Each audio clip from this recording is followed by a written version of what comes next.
Clean ಮಾಡು. ಆತ್ರಿ.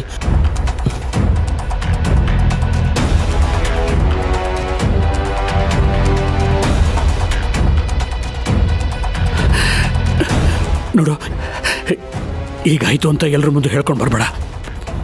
ಬೇರೆ ಕಾಫಿ ತಂದು ಕೊಡು. ಆತ್ರಿ. ಹೋಗು. ಹ್ಞೂ ರೀ.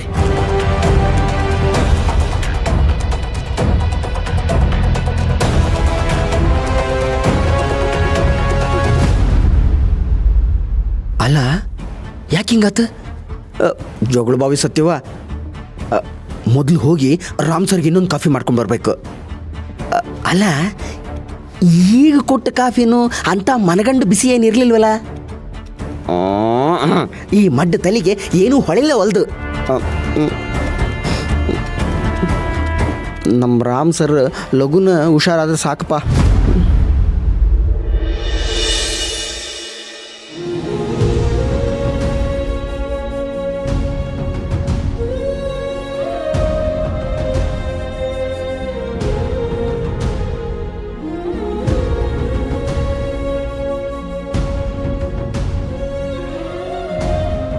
ಅರೆ, ಕಾವೇರಿ ಇನ್ನೂ ಮಲಗಿದಾಳಾ?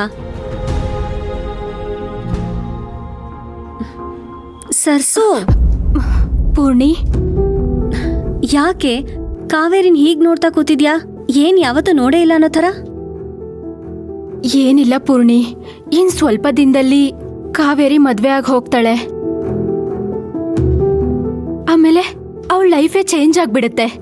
ಈಗಾದ್ರೆ ದಿನಕ್ಕೆ 10 ಸಲ ಆದ್ರೂ ಫೋನ್ ಮಾಡಿ ಮಾತಾಡ್ತೀವಿ. ಬೇಕು ಅಂದ್ರೆ ತಕ್ಷಣನಾದ್ರೂ ಮೀಟ್ ಮಾಡ್ತೀವಿ. ಆಮೇಲೆ ಹೀಗೆಲ್ಲ ಆಗಲ್ವಲ್ಲ? ಏ ಸರ್ಸು, ಇಷ್ಟೊಂದು ಎಮೋಷನಲ್ ಆಗ್ಬೇಡ.